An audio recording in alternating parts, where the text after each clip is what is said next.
This is a story, a new and wonderful story. The story of Rikki Tikki Tavi. At the hole where he went in, Red Eye called to Wrinkleskin, "Hear what little Red Eye saith, Nag come up and dance with death. Eye to eye and head to head, keep the measure, Nag. This shall end when one is dead, at thy pleasure, Nag. Turn for turn and twist for twist, run and hide thee, Nag. Ha! The hooded death has missed, woe betide thee, Nag." This is the story of the great war that Rikki Tikki Tavi fought single-handed through the bathrooms of the big bungalow in the Sengauli cantonment. Darzi, the tailor bird, helped him, and Chuchundra, the muskrat, who never comes out into the middle of the floor but always creeps round the wall, gave him advice, but Rikki Tikki did the real fighting. He was a mongoose, rather like a little cat in his fur and his tail, but quite like a weasel in his head and his habits. His eyes and the end of his restless nose were pink. He could scratch himself anywhere he pleased with any leg, front or back, that he chose to use. He could flop off his tail till it looked like a bottle brush, and his war cry as he scuttled through the long grass was "Rick, tick, tick, tick, tick, tick, tick." One day, a high summer flood washed him out of the burrow where he lived with his father and mother, and carried him, kicking and clucking, down a roadside ditch. He found a little wisp of grass floating there, and clung to it till he lost his senses. When he revived, he was lying in the hot sun on the middle of a garden path, very draggled indeed, and a small boy was saying, "Here's a dead mongoose. Let's have a funeral." "No," said his mother. "Let's take him in and dry him. Perhaps he isn't really dead." They took him into the house, and a big man picked him up between his finger and thumb, and said he was not dead, but half choked. So they wrapped him in cotton wool and warmed him over a little fire, and he opened his eyes and sneezed. "Now," said the big man, he was an Englishman who had just moved into the bungalow, "don't frighten him, and we'll see what he'll do." It is the hardest thing in the world to frighten a mongoose, because he is eaten up from nose to tail with curiosity. The motto of all the mongoose family is "run and find out," and Rikki Tikki was a true mongoose. He looked at the cotton wool, decided it was not good to eat, ran all round the table, sat up and put his fur in order, scratched himself, and jumped on the small boy's shoulder. "Don't be afraid, Teddy," said his father. "That's his way of making friends." "Ouch! He's tickling my chin," said Teddy. Rikki Tikki looked down between the boy's collar and neck, snuffed at his ear, and then climbed down to the floor where he sat rubbing his nose. "Good gracious," said Teddy's mother, "and that's a wild creature. I suppose he's so tame because we've been kind to him." "All mongooses are like that," said her husband. "If Teddy doesn't pick him up by the tail or try to put him in a cage, he'll run in and out of the house all day long. Let's give him something to eat." They gave him a little piece of raw meat. Rikki Tikki liked it immensely, and when it was finished, he went out into the veranda and sat in the sunshine and fluffed up his fur to make it dry to the roots. Then he felt better. "There are more things to find out about in this house," he said to himself, "than all my family could find out in all their lives. I shall certainly stay and find out." He spent all that day roaming over the house. He nearly drowned himself in the bathtubs, put his nose in the ink on the writing table, and burnt it on the end of the big man's cigar, for he climbed up the big man's lap to see how writing was done. At nightfall, he ran to Teddy's nursery to watch how kerosene lamps were lighted, and when Teddy went to bed, Rikki Tikki climbed up too. But he was a restless companion, because he had to get up and attend to every noise all through the night, and find out what made it. Teddy's mother and father came in, the last thing, to look at their boy, and Rikki Tikki was awake on the pillow. "I don't like that," said Teddy's mother. "He may bite the child." "He'll do no such thing," said the father. "Teddy's safer with that little beast than if he had a bloodhound to watch him. If a snake came into the nursery now," but Teddy's mother wouldn't think of anything so awful. Early in the morning, Rikki Tikki came to early breakfast in the veranda riding on Teddy's shoulder, and they gave him banana and some boiled egg. He sat on all their laps one after the other, because every well-brought-up mongoose always hopes to be a house mongoose some day and have rooms to run about in, and Rikki Tikki's mother, she used to live in the general's house at Sengauli, had carefully told Rikki what to do if he ever came across white men. Then Rikki Tikki went out into the garden to see what was to be seen. It was a large garden, only half cultivated, with bushes as big as summer houses, of Marshall Neil roses, lime and orange trees, clumps of bamboo and thickets of high grass. Rikki Tikki licked his lips. "This is a splendid hunting ground," he said, and his tail grew bottle-brushy at the thought of it, and he scuttled up and down the garden, snuffing here and there, till he heard very sorrowful voices in a thorn bush. It was Darzy, the tailor bird, and his wife. They had made a beautiful nest by pulling two big leaves together and stitching them up to the edges with fibres, and had filled the hollow with cotton and downy fluff. The nest swayed to and fro as they sat on the rim and cried. "What is the matter?" asked Rikki Tikki. "We are very miserable," said Darzy. "One of our babies fell out of the nest yesterday and Nag ate him." "Ah," said Rikki Tikki, "that is very sad. But I'm a stranger here. Who's Nag?" Darzy and his wife only cowered down in the nest without answering, for from the thick grass at the foot of the bush there came a low hiss, a horrid cold sound that made Rikki Tikki jump back 2 clear feet. Then, inch by inch out of the grass rose up the head and spread hood of Nag, the big black cobra, and he was 5 feet long from tongue to tail. When he had lifted 1/3 of himself clear off the ground, he stayed balancing to and fro exactly as a dandelion tuft balances in the wind, and he looked at Rikki Tikki with the wicked snake's eyes that never changed their expression, whatever the snake may be thinking of. "Who is Nag?" said he. "I am Nag. The great god Brahm put his mark upon all of our people when the first cobra spread his hood to keep the son of Brahm as he slept. Look, and be afraid." He spread out his hood more than ever, and Rikki Tikki saw the spectacle mark on the back of it that looks exactly like the eye part of a hook and eye fastening. He was afraid for the minute, but it is impossible for a mongoose to stay frightened for any length of time, and though Rikki Tikki had never met a live cobra before, his mother had fed him on dead ones, and he knew that all of a grown mongoose's business in life was to fight and eat snakes. Nag knew that too, and at the bottom of his cold heart he was afraid. "Well," said Rikki Tikki, and his tail began to flop up again. "Marks or no marks, do you think it is right for you to eat fledglings out of a nest?" Nag was thinking to himself, and watching the least little movement in the grass behind Rikki Tikki. He knew that mongooses in the garden meant death sooner or later for him and his family, but he wanted to get Rikki Tikki off his guard. So he dropped his head a little and put it on one side. "Let us talk," he said. "You eat eggs. Why should I not eat birds?" "Behind you! Look behind you!" sang Darzy. Rikki Tikki knew better than to waste time in staring. He jumped up in the air as high as he could go, and just under him whizzed by the head of Nagina, Nag's wicked wife. She had crept up behind him as he was talking, to make an end of him. He heard her savage hiss as the strokes missed. He came down almost across her back, and if he had been an old mongoose, he would have known then that was the time to break her back with one bite. But he was afraid of the terrible lashing return stroke of the cobra.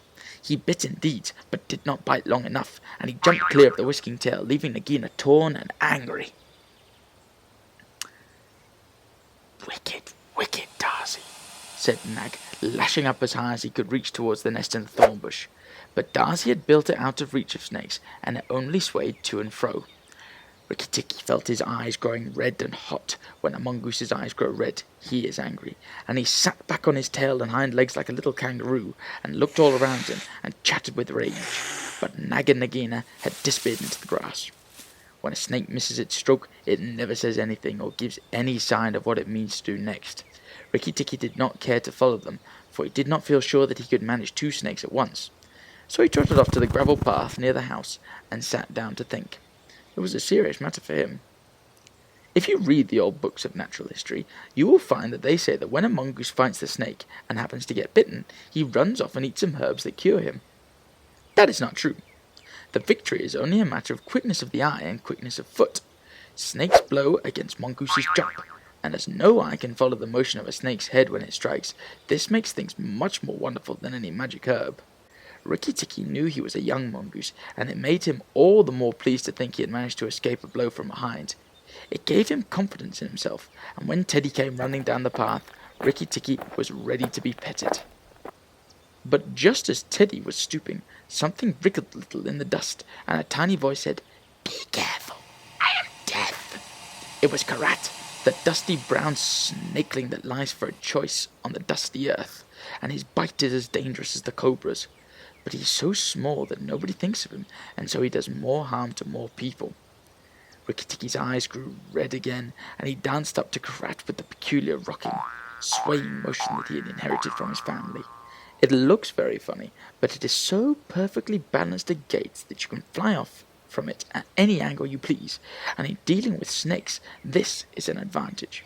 If Rikki Tikki had not only known, he was doing a much more dangerous thing than fighting Nag, for Karat is so small, and he can turn so quickly, that unless Rikki bit him close to the back of the head, he would get the return stroke in his eye or in his lip.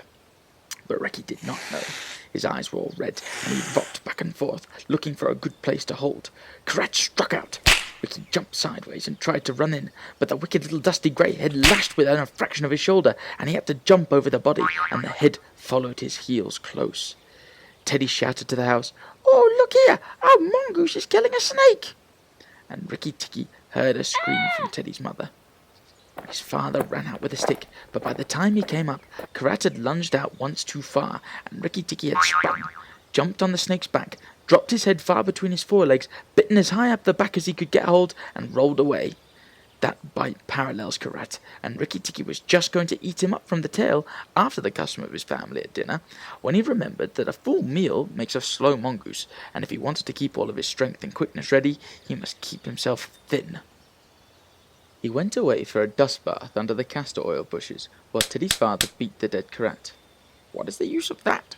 thought Rikki Tikki. "I've settled it all."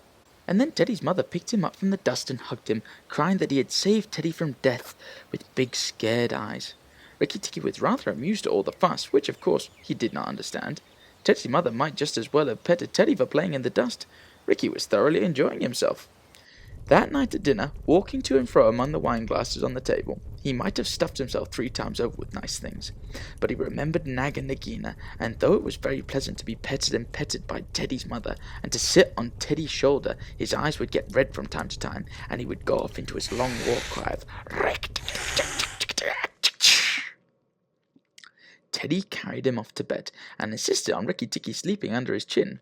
Rikki Tikki was too well bred to bite or scratch, but as soon as Teddy was asleep, he went off for his nightly walk round the house, and in the dark he ran up against Chuchundra, the muskrat, creeping around by the wall. Chuchundra is a broken-hearted little beast. He whimpers and cheeps all the night, trying to make up his mind to run to the middle of the room, but he never gets there. "Don't kill me," said Chuchundra, almost weeping. "Rikki Tikki, don't kill me." "You think a snake killer kills muskrats?" said Rikki Tikki scornfully. "Those who kill snakes get killed by snakes," said Chuchundra, more sorrowfully than ever. "And how am I to be sure that Nag won't mistake me for you some dark night?" "There's not the least danger of that," said Rikki Tikki. "But Nag is in the garden, and I know you don't go there." "My cousin Chua the rat told me," said Chuchundra, and then he stopped. "Told you what?" "Hush!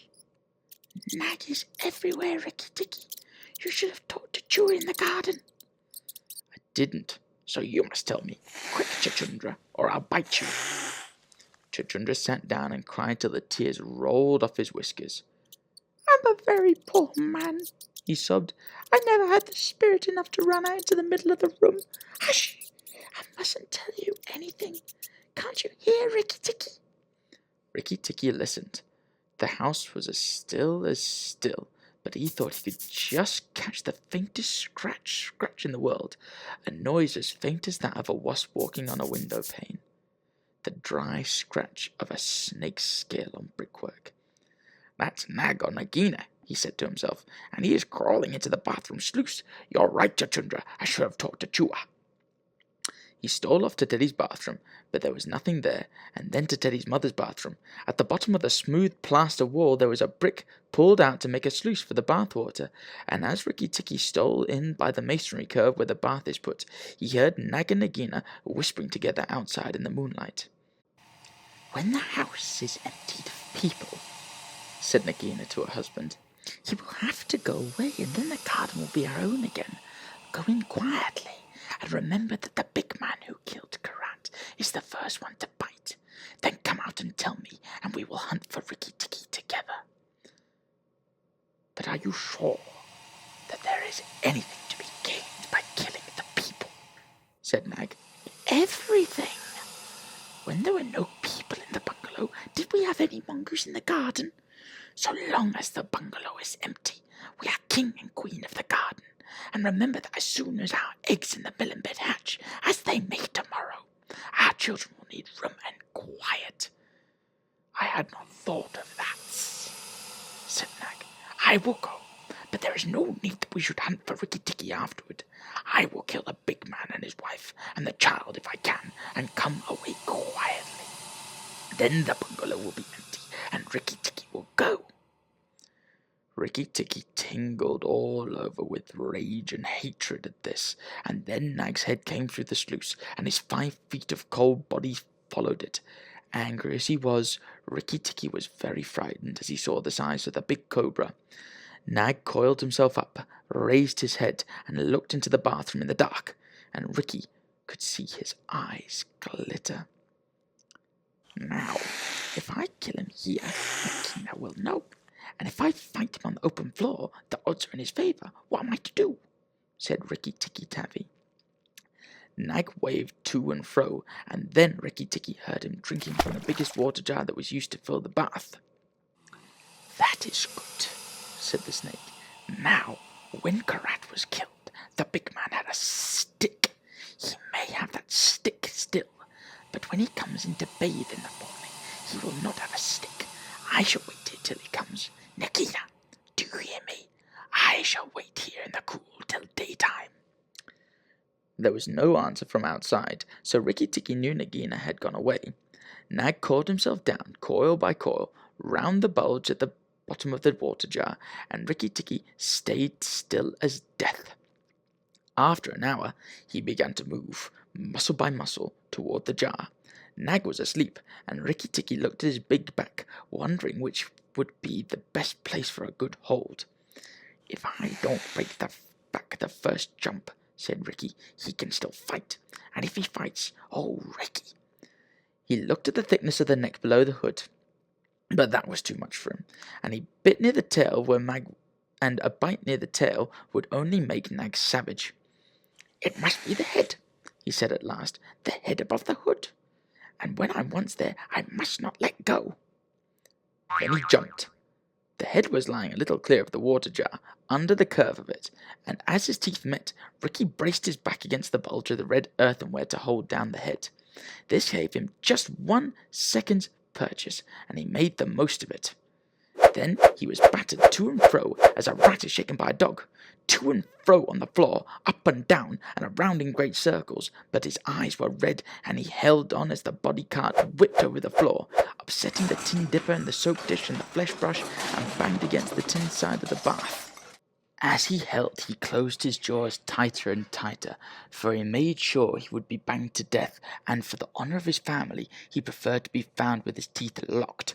He was dizzy, aching, and he felt shaken to pieces when something went off like a thunderclap just behind him. A hot wind knocked him senseless, and a red fire singed his fur.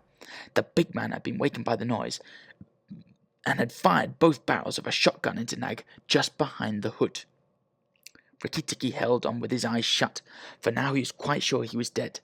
But the head did not move, and the big man picked him up and said, "It's the Mongoose again, Alice. The little chap has saved our lives now."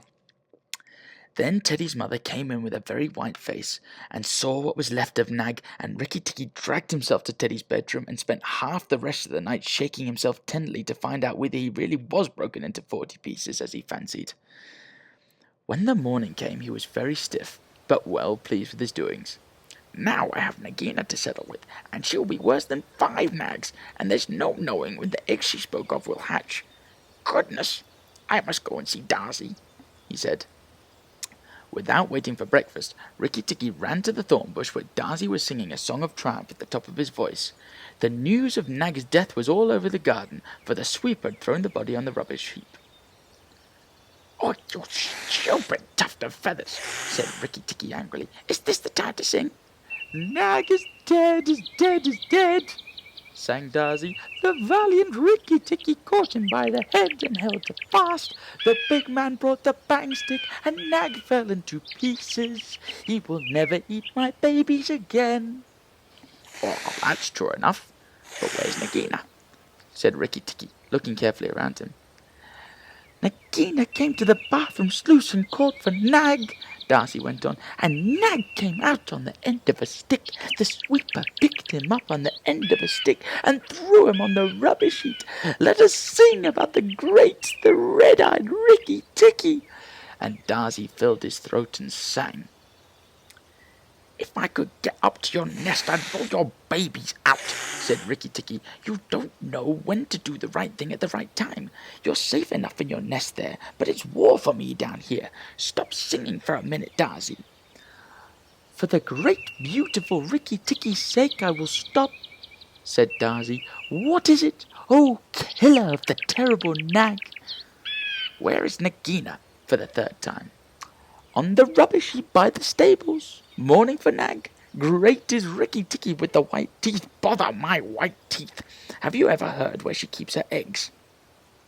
In the melon bed, on the end nearest the wall, where the sun strikes nearly all day. She hid them there weeks ago. And you never thought it worthwhile to tell me? The end nearest the wall, you say? Rikki Tikki, you are not going to eat her eggs. Not eat, exactly. No. Darcy, if you have a grain of sense, you will fly off to the stables and pretend that your wing is broken, and let Nagina chase you away to this bush. I must get to the melon bed, and if I went there now, she'd see me.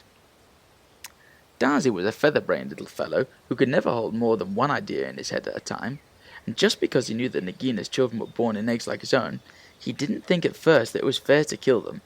But his wife was a sensible bird, and she knew that cobras' eggs meant young cobras later on. So she flew off from the nest and left Darcy to keep the babies warm and continue his song about the death of Nag. Darcy was very like a man in some ways.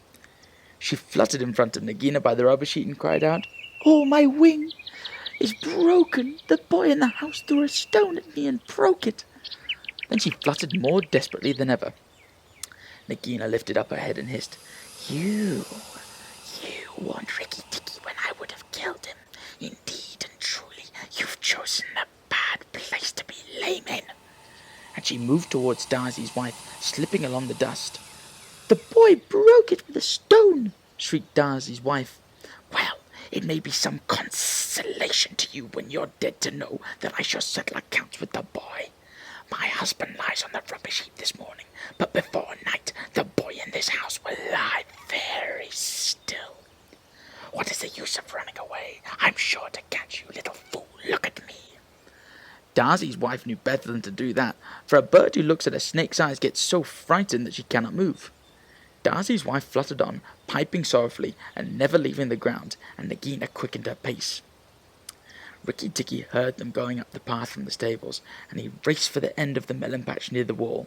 There, in the warm litter above the melons, very cunningly hidden, he found 25 eggs, about the size of a bantam's eggs, but with whitish skin instead of a shell. I was not a day too soon, he said, for he could see the baby cobras curled up inside the skin, and he knew that the minute they were hatched, they could kill a man or a mongoose. He bit off the tops of the eggs as fast as he could, taking care to crush the young cobras, and turned over the litter from time to time to see whether he'd missed any. At last there were only 3 eggs left, and Rikki Tikki began to chuckle himself when he heard Darcy's wife screaming, Rikki Tikki, I led Nagina towards the house. She has gone into the veranda, and oh, come quickly, she means killing. Rikki Tikki smashed 2 eggs and tumbled backward down the melon bed with a 3rd egg in his mouth, and scuttled to the veranda as hard as he could put to the round. Teddy and his mother and father were there at early breakfast, but Rikki Tikki saw that they were not eating anything. They sat stone still, their faces were white. Nagina was coiled up on the matting by Teddy's chair, within easy striking distance of Teddy's bare leg, and she was swaying to and fro, singing a song of triumph. Son of the big man that killed Nag, she hissed, stay still. I'm not ready yet. Wait a little. Keep very still, all you 3. If you move, I strike, and if you do not move, I strike. Oh, foolish people who killed my Nag. Teddy's eyes were fixed on his father, and all his father could do was to whisper, Sit still, Teddy. You mustn't move. Teddy, keep still. Then Rikki came up and cried, Turn around, Nag! turn around and fight. All in good time, she said, without moving her eyes. I will settle my account with you presently. Look at your friends, Rikki Tikki. They are still and white. They are afraid. They dare not move, and if you come a step nearer, I strike. Look at your eggs, said Rikki Tikki, in the melon bed near the wall. Go and look, Nagina. The big snake turned half round and saw the egg on the veranda. Ah! Give it to me, she said. Rikki Tikki put his paws, one on each side of the egg, and his eyes were blood red. What is the price of a snake's head? For a young cobra? For a young king cobra? For the very last of the brood? The ants are eating all the others down by the melon bed. Nagina spun clear around, forgetting everything for the sake of one egg. Rikki Tikki saw Teddy's father shoot out a big hand, catch Teddy by the shoulder, and drag him across the little table with the teacups, safe and out of reach of Nagina. Tricked, chuckled Rikki Tikki. The boy is safe, and it was I that caught Nag by the hood last night in the bathroom. Then he began to jump up and down, all 4 feet together, his head close to the floor. He threw me to and fro, but he could not shake me off. He was dead before the big man blew him in two. I did it. Rick-tick-tick-tick-tick-tick. Come then, Nagina. Come and fight with me. You shall not be a widow long. Nagina saw that she had lost her chance of killing Teddy, and the egg lay between Rikki Tikki's paws. Give me the egg, Rikki Tikki. Give me the last of my eggs. And I will go away forever and never come back, she said, lowering her hood. Yes, you will go away, and you will never come back, for you will go to the rubbish heap with Nag. Fight, widow, the big man has gone for his gun. Fight! Rikki Tikki was bounding all round Nagina, keeping just out of reach of her stroke, his little eyes like hot coals. Nagina gathered herself together and flung out at him. Rikki Tikki jumped up and backward. Again and again and again she struck, and each time her head came with a whack on the matting of the veranda, and she gathered herself together like a watch spring.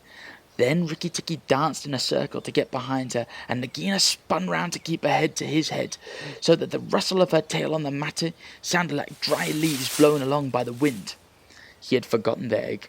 It still lay on the veranda, and Nagina came nearer and nearer to it, till at last, while Rikki Tikki was drawing breath, she caught it in her mouth, turned to the veranda steps, and flew like an arrow down the path, with Rikki Tikki behind her. When the cobra runs for her life, she goes like a whiplash, flicked across a horse's neck. Rikki Tikki knew that he must catch her, or all of the trouble would begin again. She headed straight for the long grass by the thorn bush, and as he was running, Rikki Tikki heard Darzee still singing his foolish little song of triumph. But Darzee's wife was wiser. She flew off her nest as Nagina came along, and flapped her wings about Nagina's head. If Darzee had helped, they might have turned her, but Nagina only lowered her hood and went on. Still, the instant's delay brought Rikki Tikki up to her, and as she plunged into the rat hole where she and Nag used to live, his little white teeth were clenched on her tail, and he went down with her.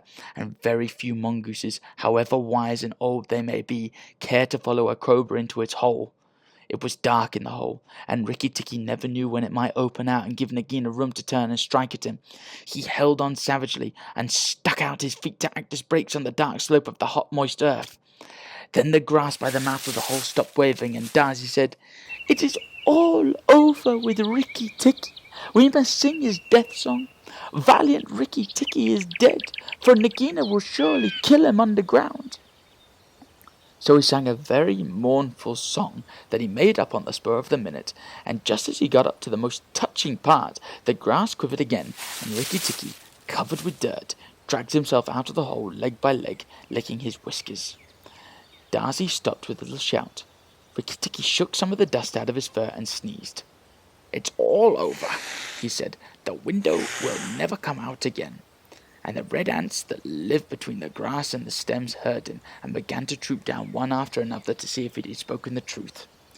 Rikki Tikki curled himself up in the grass and slept where he was, slept and slept till it was late in the afternoon, for he had done a hard day's work. Now, he said when he woke, I will go back to the house. Tell the coppersmith, Darzee, and he will tell the garden that Nagina is dead. The coppersmith is a bird who makes a noise exactly like the beating of a little hammer on a copper pot, and the reason he is always making it is because he is the town crier to every Indian garden and tells all the news to everybody who cares to listen. As Rikki Tikki went up the path, he heard his attention notes like a tiny dinner gong, and then the steady ding dong tock. Nag is dead. Dong. Nagina is dead. Ding dong tock.